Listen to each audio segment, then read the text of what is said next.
పీఠాధిపతిగా ఉన్న శ్రీ శ్రీ శ్రీ విధుశేఖర భారతీ స్వామివారు సాక్షాత్తు శంకర భగవత్పాదులే. సనాతన ధర్మం ఈరోజు భారతదేశంలో మిగిలింది అంటే దానికి కారణం శంకర భగవత్పాదులు. ఇటువంటి గురువు మనకి దొరకటం ఎన్ని జన్మల అదృష్టం ఉంటే ఇటువంటి మహాగురువు మనకు దొరుకుతారు అంటే ఎంతటి నిష్ఠ, ఎంతటి డెడికేషన్ ఉంటే ఈ విధమైన సాధన వీలవుతుంది. పూజ్య జగద్గురువులు అనుజ్ఞ చేసిన విధంగా మా వంతుగా మేము మన ధర్మాన్ని కాపాడటం కోసం ప్రయత్నిస్తూ ఉన్నాం. హిందూ బంధువులందరికీ జై శ్రీరామ్. ముందుగా అందరినీ క్షమాపణ అడుగుతున్నా. ఎందుకంటే గతంలో గత్యంతరం లేక కొంతమంది జగద్గురువుల మీద నోటి విరోచనాలు చేసుకుంటే వాళ్ళ ఫొటోస్ని ప్లే చేస్తూ, వాళ్ళ వీడియోస్ని ప్లే చేస్తూ, వాళ్ళ ప్రస్తావన తెస్తూ చెప్పాల్సి వచ్చింది తప్ప జగద్గురువుల పక్కన ఎవరెవరినో పెట్టడం, పోల్చడం నా ఉద్దేశం కానే కాదు. అలాగే ఎవరైతే కొంతమంది జగద్గురువుల గురించి తక్కువ చేస్తూ మాట్లాడే ప్రయత్నం చేస్తుంటారో అలాంటి వాళ్ళకి అర్థమయ్యేలాగా జగద్గురువులకు సంబంధించిన కొన్ని విశేషాలు మీకు చెప్పాలనుకుంటున్నాను. అందులో ఇది ఒక అంశం. అయితే ఈ అంశాన్ని వేలెత్తి చూపించిన వెధవ ఎవడు, ఆ ఊరపంది ఎవడు, ఆ పోరంబొగ్గాడు ఎవడు, ఆ బూడిద గుమ్మడికాయ గాడు ఎవడు అని నేను చెప్పక్కర్లా. నేను ఎవరి గురించి చెప్తున్నానో మీకు తెలుసు, మీకు తెలుసన్న విషయం నాకు తెలుసు, మన ఇద్దరం కూడా తెలిసే మాట్లాడుకుంటున్నామన్న విషయం ఆ పందికి తెలుసు. కాబట్టి ఇక్కడ అప్రస్తుతం. అలాగే ఆ పంది ఏం మాట్లాడుతున్నాడు? జగద్గురువుల్ని అహంకారపూరితంగా ఏకవచనంతో మాట్లాడాడు. అలాంటి అహంకారులందరికీ బుద్ధి రావాలి అంటే ఏ విధంగా జగద్గురువులు అంటే ఒక ఆకాశమని, ఏ విధంగా జగద్గురువులు అంటే ఒక మహోగ్ర శిఖరం అని తెలుస్తుంది అంటే ఒక్కసారి ఈరోజు కొన్ని వీడియోస్ చూపిస్తాను, మీరు చూడాలి కూడా. ఎందుకంటే ఒక పంది, ఆడికి తెలుగు రాదు, ఇంగ్లీష్ రాదు, హిందీ రాదు. ఇది ఆడి వీడియోలు చూస్తే అర్థమైపోద్ది. అసలు ఆడికి ఏ రోజు ఏ ప్రోగ్రామ్ చేయాలో కూడా తెలియదు. అంటే ఇది ఆడి వర్షన్ అనమాట. ప్రోగ్రామ్ అంటే వాడికి రాదులేండి. ఆ పంది ప్రస్తావన లేకుండా ఈరోజు జగద్గురువుల యొక్క గొప్పతనం చెప్తాను. ముందుగా జగద్గురువుల యొక్క భాష గురించి, లేకపోతే జగద్గురువుల యొక్క పాండిత్యం గురించి, జ్ఞానం గురించి మాట్లాడతాను. ఆ తర్వాత వారి యొక్క అణకువ ఏ విధంగా ఉంటుంది, అహంకార రాహిత్య స్థితి ఏ విధంగా ఉంటుంది అనేది కూడా మీకు చూపిస్తాను. ముందుగా జగద్గురువుల యొక్క తెలుగు ప్రవచనం చిన్నగా చూద్దాం. అత్యంత శ్రేష్టమైన ఈ మార్గాన్ని కాపాడుకోవలసినటువంటి బాధ్యత ఈ పరంపరలో, ఈ దేశంలో, ఈ గడ్డ మీద పుట్టినటువంటి ప్రతి ఒక్కరికి కూడా ఉన్నది. ఈ ధర్మాన్ని కాపాడుకోవాల్సినటువంటి బాధ్యత ప్రతి ఒక్కరూ కూడా తమ జీవితంలో, అందరికీ ఏవేవో వ్యవహారాలు ఉన్నాయి, బాధ్యతలు ఉన్నాయి, ఇంటి బాధ్యతలు, ఉద్యోగం బాధ్యతలు, అవన్నీ అందరికీ ఉన్నాయి. ఏదో ఒక విధమైనటువంటి బాధ్యత అందరికీ ఉండనే ఉంటుంది. కానీ అవేమున్నా కూడా వాటికి ఒకంత సమయం, అలాగే దాంతోపాటు అత్యంత ఆవశ్యకంగా నా యొక్క ధర్మాన్ని నేను ఉద్ధరించుకోవాలి, నా యొక్క ధర్మాన్ని నేను ఆచరించాలి, దీన్ని కాపాడుకోవడం కోసం నా వంతు కృషిని నేను చెయ్యాలి అని ప్రతి ఒక్కరూ కూడా తప్పకుండా నడుం బిగించాలి. ఈ మార్గంలోకి రావాలి, ఈ ధర్మ మార్గంలో వెళ్ళాలి. అందరూ కూడా ఈ ధర్మ సంరక్షణ కార్యంలో పాల్గొనాలి. చూశారు కదా జగద్గురువుల యొక్క అనుగ్రహ భాషణం. పూజ్య జగద్గురువులు అనుజ్ఞ చేసిన విధంగా మా వంతుగా మేము మన ధర్మాన్ని కాపాడటం కోసం ప్రయత్నిస్తూ ఉన్నాం. కాకపోతే ఇక్కడ మీరు అనొచ్చు, ఆయన తెలుగువారు కాబట్టి తెలుగులో గొప్పగా చెప్పారండి, దానికి ఏముంది అనొచ్చు. కానీ ఇక్కడ వినాల్సినవి ఇంకా చాలా ఉన్నాయి. ఇక రెండోది వినండి. जगतगुरु शंकराचार्य जी, सबसे पहले तो मैं आपसे यही पूछूंगी कि धर्म आज के दिन में है क्या? कुछ लोग कहते हैं मंदिर जाना धर्म है, कुछ लोग कहते हैं अच्छा काम करना धर्म है, कुछ लोग कहते हैं कि सनातन कुछ है ही नहीं। मैं आपसे पूछना चाहती हूँ, आप कैसे देखते हैं? कोई भी व्यक्ति इस दुनिया में सुख प्राप्त करना चाहता है, सभी लोगों की ये इच्छा तो समान है। ऐसा सुख अगर हमें मिलना है तब हमें धर्म का आचरण करना है, ऐसा शास्त्रों में कहा गया। सुख का साधन को ही हम धर्म कहते हैं। చూశారు కదా హిందీలో ఆవిడ అడిగిన ప్రశ్నకి స్వామివారు ఏ విధంగా సమాధానం చెప్పారో, స్వామివారు తెలుగు తన మాతృభాష అయిన మాతృభాషలో ఏ విధంగా మాట్లాడారో స్వచ్ఛమైన హిందీలో కూడా అదే విధంగా మాట్లాడారు. ఎక్కడ ఉర్దూ పదాలని జోడించలేదు. అదేవిధంగా నాకు అర్థం కాని భాష, లేకపోతే కొత్త భాష అనుకున్నట్లుగా హిందీ భాష మధ్యలోకి ఆంగ్ల పదాలు, లేకపోతే మరో భాషకు సంబంధించిన పదాలు కూడా వారు ఎక్కడ దాన్ని జొప్పించే ప్రయత్నం చేయలేదు. అంత స్పష్టంగా హిందీ ఉచ్చారణ కూడా ఎంత బాగా చెప్పారు, హిందీలో ప్రవచనాన్ని ఎంత చక్కగా చెప్పారో వినండి. ఇక స్వామివారి యొక్క సంస్కృత భాషను కూడా వినండి. దేవ పునః పునః ఉపయుజ్యంతే, వారం వారం కేచన శబ్ద ఏవ పునః పునః ఉపయుజ్యంతే, परंतु संस्कृत भाषणादिकाले वा लेखनादिकाले वा बहवः शब्दाः अपेक्षिताः भवन्ति। अतः तेषाम् अवगत्यर्थं पार्थक्येन प्रयत्नः सर्वैरपि कर्तव्यः भवति। काव्यादीनां पुनः पुनः अध्ययनादिकं बहुवारम् अवलोकनादिकं तत्सर्वमपि पुनः पुनः सर्वैरपि कर्तव्यं भवति। अतः विशेषतः शास्त्राणाम् अध्ययनं संस्कृतभाषायाश्च अध्ययनं सर्वेपि विशेषतः कुर्वन्तु। केचन विषयाः अत्र पाठ्यन्ते। ఇది స్వామివారి యొక్క సంస్కృత విద్వత్తు. సంస్కృతాన్ని కూడా మాతృభాషలాగానే మాట్లాడుతూ ఉన్నారు. అంటే ఎంతటి నిష్ఠ, ఎంతటి డెడికేషన్ ఉంటే ఈ విధమైన సాధన వీలవుతుంది.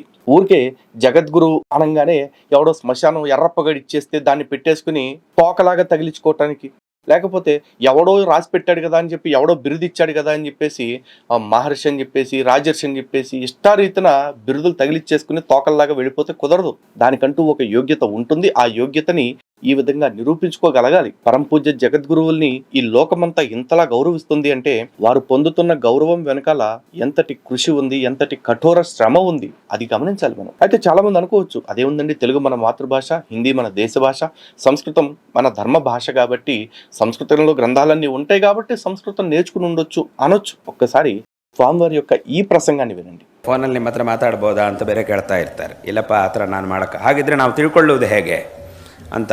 ಆಗ ನಾನು ಅವ್ರಿಗೆ ಹೇಳೋದು ಒಂದೇ ಮಾತು, ನೀವು ಒಂದು ವೇಳೆ ನಿಮಗೆ ಹೇಳ್ಕೊಡ್ಲಿಕ್ಕೆ ಯಾರೂ ಇಲ್ಲ, ಹೇಳ್ಕೊಡುವಂತಹ ವ್ಯಕ್ತಿ ಗುರು ನಿಮಗೆ ಯಾರೂ ಸಿಗಲಿಲ್ಲ ಅಂತಂದರೆ ಜಗದ್ಗುರು ಆಗಿರ್ತಕ್ಕಂತಹ ಕೃಷ್ಣ ಪರಮಾತ್ಮ ಇದ್ದೇ ಇದ್ದಾನೆ, ಜಗದ್ಗುರುಗಳಾಗಿರ್ತಕ್ಕಂತಹ ಶಂಕರ ಭಗವತ್ಪಾದಾಚಾರ್ಯರು ಇದ್ದೇ ಇದ್ದಾರೆ. ಅವರು ರಚನೆ ಭಗವಂತ ಹೇಳಿದಂತಹ ಗೀತೆಯನ್ನಾಗಲಿ, ಶಂಕರರು ಉಪದೇಶ ಮಾಡಿರ್ತಕ್ಕಂತಹ ಗ್ರಂಥಗಳನ್ನಾಗಲಿ, ಅದರಲ್ಲಿರುವಂತಹ 1-2-3 ಶ್ಲೋಕಗಳನ್ನಾದರೂ ನಿಧಾನವಾಗಿ ಪಠಿಸಿದರೆ ಅದರಿಂದ ನಿಮಗೆ ಬೇಕಾದಂತಹ ಏನೋ ಒಂದು ಸಂದೇಶ, ಏನೋ ಒಂದು ಮಾರ್ಗದರ್ಶನ ಸಿಕ್ಕೇ ಸಿಗುತ್ತೆ. ಒಂದು ಒಳ್ಳೆಯ ಸಂಸ್ಕಾರ ನಿಮಗೆ ಆಗೇ ಆಗುತ್ತೆ. ఇది జగద్గురువుల యొక్క కన్నడ అనుగ్రహ భాషణం. ఇక్కడ కూడా వారు బహుశా కన్నడ వారు మాతృభాషనేమో అన్నట్లుగా ఎంతటి చక్కటి ప్రసంగం వినిపించారో చూశారు కదా. ఇవన్నీ మాట్లాడుతున్నారు అంటే ఈ రోజు మనం మాటలు వింటున్నాము, అదేదో వారు జగద్గురువులు కాబట్టి ఆకాశం నుంచి ఊడిపడిపోయి విద్య వచ్చేస్తుంది అనుకుంటాం. కాదు, స్వామివారి యొక్క కృషి, స్వామివారి యొక్క శ్రమ, స్వామివారి యొక్క నిష్ఠ ఏ విధంగా ఉంది ఇవన్నీ ప్రాక్టీస్ చేయడానికి, ఇవన్నీ నేర్చుకోవటానికి అనేది మనం గమనించాలి. ఎంతటి సాధన ఉంటే ఈ స్థితికి చేరుకుంటారు. అయితే ఇక్కడ కూడా కొంతమంది అనొచ్చు, వారు ఉండేది కన్నడ భూమి మీద కాబట్టి కన్నడ భాషని అనర్గళంగా మాట్లాడటానికి వారికి ప్రాక్టీస్ ఉంది కావచ్చు అంటారు. కానీ ఒక్కసారి వీరి మరో అనుగ్రహ భాషణం వినండి. கிரந்தங்கள் இருக்கோ அந்த எல்லா கிரந்தங்கள்லயும் சொல்லப்பட்ட அந்த அத்வைத தத்துவத்தை ஒரு பாதி ஸ்லோகத்துல எல்லோருக்கும் சொல்லணும்னா என்னன்னு கேட்டா, பிரம்ம சத்யம் ஜெகன்மித்யா ஜீவோ பிரம்ம இவ நாபரா அப்படின்னு சொல்லிட்டார். இதனுடைய அர்த்தம் என்ன?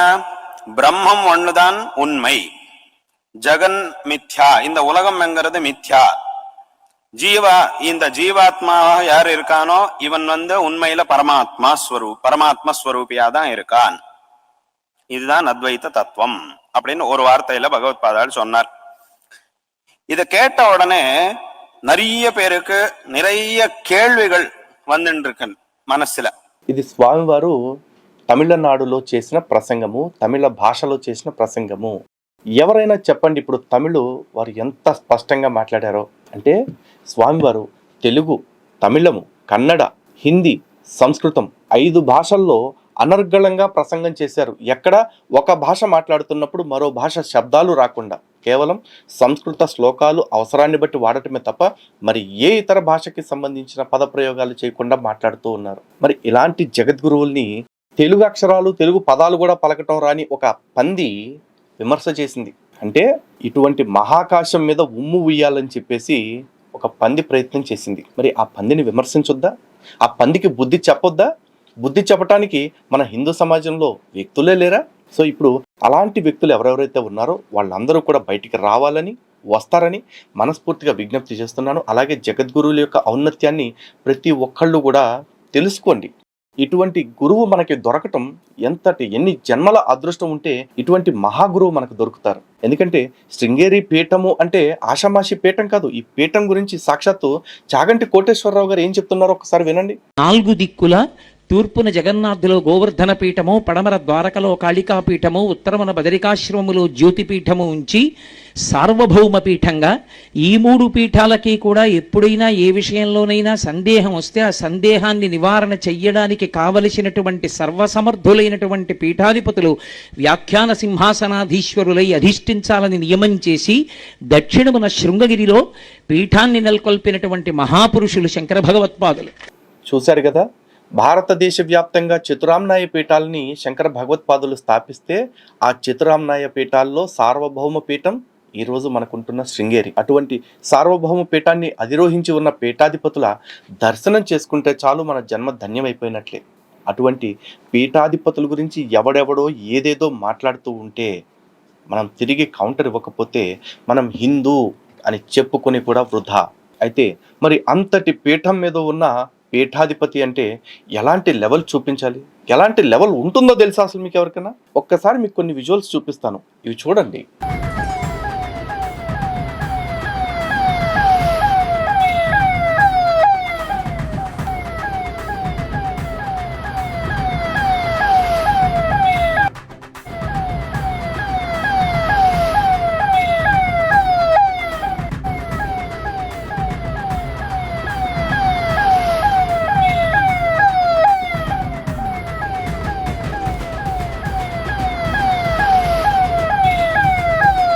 ఏంటి ఇన్ని కార్లు వెళ్తున్నాయి, ఎవరో సీఎంఓ పిఎంఓ వెళ్తున్నారు అనుకుంటున్నారేమో? కాదండి, మన పూజ్య జగద్గురువుల వారు తెలంగాణ రాష్ట్రానికి వేయించేసినప్పుడు రాష్ట్ర ప్రభుత్వ ప్రోటోకాల్ ప్రకారం పైలట్ అండ్ ఎస్కాట్స్, అలాగే మధ్యలో బందోబస్తు వాహనాలతోటి ఒక రాజులాగా వెళుతున్న వీడియో ఇది. నిజంగా రాజర్షి అనే పదానికి యోగ్యత కలిగిన వాళ్ళు వీళ్ళు. అంటే రాజ్యాలకు సంబంధించిన అధినేతలందరూ కూడా వీళ్ళ పాదాల దగ్గరికి వస్తున్నా సరే అవి ఏమీ పట్టించకుండా ఋషుల్లా జీవితాలు గడుపుతున్నారు. ఇది నిజమైన రాజర్షి తత్వం. రాజర్షి అనగానే నేను రాజర్షినయ్యా, నేను మద్యం తాగుతాను, మాంసం తింటాను అంటూ మీడియా ముందు ఎగరటం కాదురా ఎర్రినా వ్యర్థ గురు. అర్థమైందా? హిందువులు అర్థం చేసుకోండి నేను ఎవరి గురించి చెప్తున్నాను. ఇలాంటి పూజ్యులైన మన మహాత్ములు ఎవరైతే ఉన్నారో, మన జగద్గురువులు ఎవరైతే ఉన్నారో, వాళ్ళు స్టేట్ ప్రోటోకాల్స్ ప్రకారం ప్రతి రాష్ట్రానికి కూడా అతిథులుగా వెళితే వాళ్ళకి ఎలాంటి మర్యాదలు దక్కుతాయో కేరళ రాష్ట్రంలో జరుగుతున్న ఈ పరేడ్ ఒకసారి చూడండి.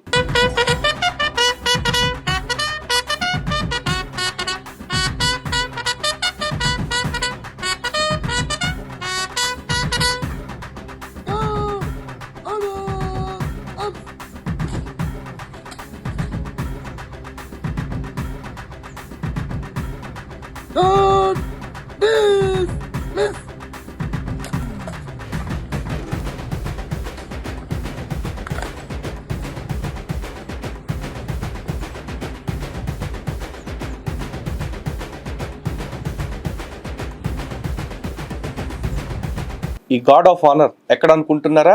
ఇది తెలంగాణలోనో, ఆంధ్రప్రదేశ్లోనో, తమిళనాడులోనో, లేకపోతే కర్ణాటకలోనో కాదు. మనం అందరం కమ్యూనిస్టుల పరిపాలనలో ఉంటుందనుకుంటున్న కేరళ రాష్ట్రంలో క్రైస్తవులుగా మారిపోతున్నారు, ముస్లింలుగా మారిపోతున్నారు అని మనం ఆందోళన వ్యక్తం చేస్తున్న కేరళ రాష్ట్రంలో అక్కడ కూడా స్వామివారికి ఎలాంటి ఉత్కృష్టమైన మర్యాదలు ఉన్నాయో చూడండి. రాష్ట్ర ప్రభుత్వ అతిథిగా గుర్తించటమే కాకుండా వారికి రాష్ట్ర పోలీస్ అధికారుల చేత గౌరవ వందనం కూడా ప్రతిసారి జరుగుతూ ఉంటుంది. కానీ అక్కడి నుంచి కూడా స్వామివారు ఎంత మర్యాదగా వినమ్రపూర్వకంగా నిష్క్రమిస్తున్నారో చూడండి. అంటే జరిగేవన్నీ దేన్ని కూడా మనసులోకి తీసుకొని నిస్సంగత్వంతో గడిపే గొప్ప ఋషులు శృంగేరి పీఠాధిపతులు. అంతేనా, రాష్ట్ర ముఖ్యమంత్రులు, దేశ అగ్రనేతలుగా ఉన్నవారిలో ఒకరైన అమిత్ షా గారు సైతం ఆయన వద్దకు వచ్చి పాదాభివందనాలు చేస్తున్నారు. ఆ విజువల్స్ చూడండి. ముందుగా తెలంగాణ రాష్ట్ర గౌరవ ముఖ్యమంత్రి రేవంత్ రెడ్డి గారు జగద్గురువుల్ని దర్శించుకున్న విజువల్ చూడండి.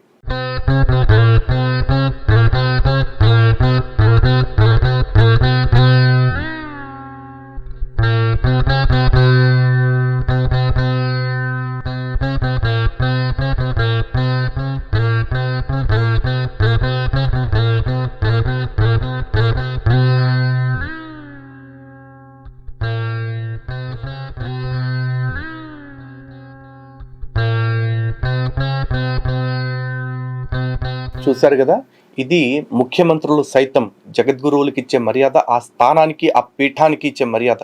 అలాగే మనందరం ఎంతో అభిమానించే యోగి ఆదిత్యనాథ్, ఉత్తరప్రదేశ్ చీఫ్ మినిస్టర్, వారు జగద్గురువుల్ని దర్శనానికి వెళ్ళినప్పుడు ఏ విధంగా ప్రణామాలు చేశారో చూడండి. कि मुख्यमंत्री जी ने अपने भाषण में कहा था कि यहाँ उत्तर भारत में, उत्तर प्रदेश में हमारी यात्रा దేశమంతా గుండెల్లో పెట్టుకున్న యోగిజీ ఈరోజు జగద్గురువుల దగ్గరికి వచ్చినప్పుడు ఎంత వినమ్రంగా, తాను స్వయంగా ఒక యోగి అయినా, స్వామీజీ అయినా, తాను గోరఖ్పూర్ పీఠానికి అధిపతి అయిన జగద్గురువులకి పక్కన కింద స్థానంలోనే కూర్చున్నారు. ఇది జగద్గురువుల యొక్క స్థాయి. ఇక దేశంలోనే నెంబర్ 2 అంటే నెంబర్ 1 నరేంద్ర మోడీ గారు అయితే నెంబర్ 2 అమిత్ షా, అండ్ ఆయన భారతదేశంలో అత్యంత శక్తివంతమైన నాయకుల్లో ఒకరు. వారు జగద్గురువుల్ని దర్శించారు. చూడండి.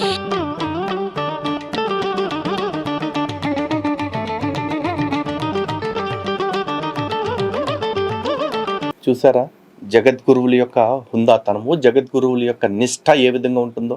ముఖ్యమంత్రులు, ప్రధానమంత్రులు వచ్చినా సరే వారు వారి పద్ధతుల్లోనే ఉంటారు. అధికారుల కోసం, నాయకుల కోసం పందాలు మార్చుకునేవాళ్ళు, వాళ్ళని మెప్పించాలని చెప్పేసి పద్ధతులు మార్చుకునేవారు కాదు జగద్గురువులు. అందుకే ఆ జగద్గురువులకి మేము ఎప్పటికీ దాసులం. ఇంతమంది ముఖ్యమంత్రులు, కేంద్ర మంత్రులు, ఇంకా ఎందరో కేంద్ర మంత్రులు, ఎన్నో రాష్ట్రాల గవర్నర్లు వారికి పాద నమస్కారాలు చేస్తున్నా సరే ఏ రోజు వారు అహంకరించి ఏమిటయ్యా, ఎవడవయ్యా నువ్వు, చూశావా అని ఎప్పుడు మాట్లాడట్లా. అది జ్ఞానం వల్ల వచ్చే సంస్కారం, అది యోగం వల్ల వస్తున్న సంస్కారం, అది జన్మ జన్మల పుణ్యం వల్ల వస్తున్న సంస్కారం. అటువంటి పీఠాధిపతులకి పాదసేవ చేయటానికి కాదు, వాళ్ళ కోసం ప్రాణాలు ఇచ్చుకోవటానికి కూడా మేమందరం సిద్ధంగా ఉన్నాం. ఇది మా జగద్గురువుల స్థాయి. ఇంత స్థాయి ఉన్న ఏ రోజు అహంకరించరు. పైగా ఇప్పటికీ కూడా చిన్న పిల్లలు వెళితే స్వామివారు ఎలా పలకరిస్తున్నారో చూడండి.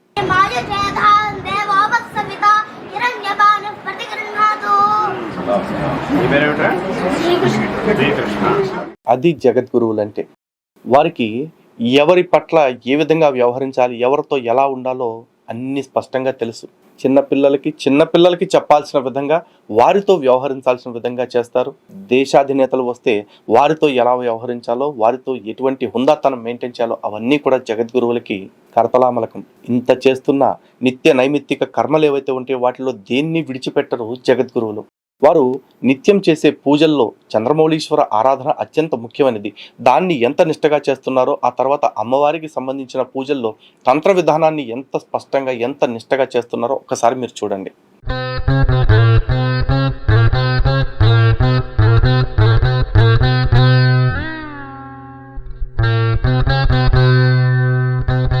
చూసారా, స్వామివారు చంద్రమౌళీశ్వర ఆరాధన చేస్తుంటే శివుణ్ణి, అంటే శివలింగాన్ని సాక్షాత్తు ఒక పసిబిడ్డని చేతిలోకి తీసుకున్నట్టు తీసుకుని ఎంత నిష్టతో ఆరాధన చేస్తున్నారో. ఇక్కడ కొంతమందికి స్పష్టంగా తేడా చెప్పాల్సింది ఏంటంటే, ఎంత పెద్ద శివలింగాలు పెట్టాము, ఏ లోహంతో పెట్టాము అనేది కాదు, ఎటువంటి నిష్టతో శివుణ్ణి ఆరాధిస్తున్నాము అనేది ఇంపార్టెంట్.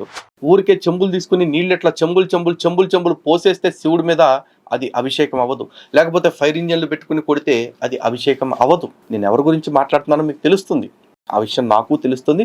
మనం అతని గురించే మాట్లాడుకుంటున్నాం అన్న విషయం ఆ పందికి తెలుస్తుంది. కానీ జగద్గురువుల వీడియోలో వాడి పేరు కూడా తీయొద్దు అని సంకల్పం చేసుకున్నాను కాబట్టి చేయట్లేదంతే. ఒక్కసారి జగద్గురువులు శారదాంబని ఆరాధించే క్రమంలో తంత్రంతో చేస్తున్న ఈ పూజా విధానాన్ని చూడండి, వారు ముద్రలు పెడుతున్న విధానాన్ని గమనించండి.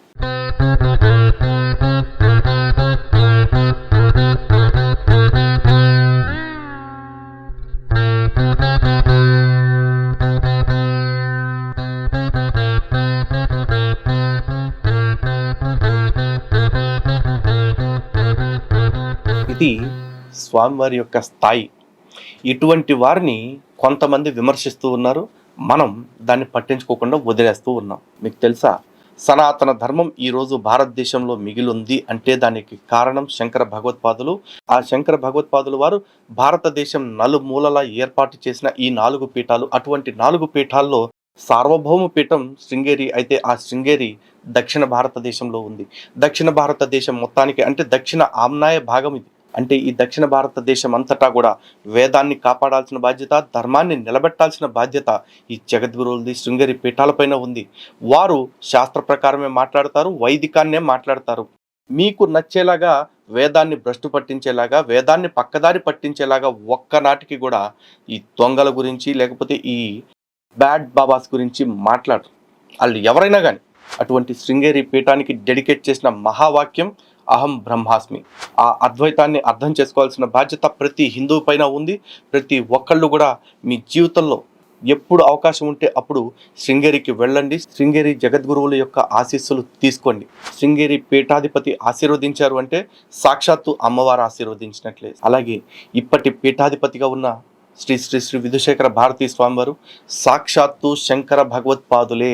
ఇది నాకు కలిగిన అనుభూతి. ఒక్కసారి స్వామివారిని దర్శించుకుంటే సాక్షాత్తు శంకర భగవత్పాదుల్ని దర్శించుకున్న భావనే మీకు కలుగుతుంది. కాబట్టి ప్రతి ఒక్కళ్ళు కూడా శృంగేరికి వెళ్ళి ఒక్కసారి జగద్గురువుల్ని దర్శనం చేసుకోండి. అటువంటి జగద్గురువుల మర్యాదకి భంగం కలిగించే వాళ్ళని ప్రతి ఒక్కళ్ళు నిలదీయండి, లేదా ప్రతి ఒక్కళ్ళు మీ ప్రాంతాల్లో పోలీస్ కేసులు పెట్టండి. అలాంటి వాళ్ళకి కఠిన శిక్షలు పడేలాగా చేయండి. శారదే పాహిమాం, శంకర రక్షమాం.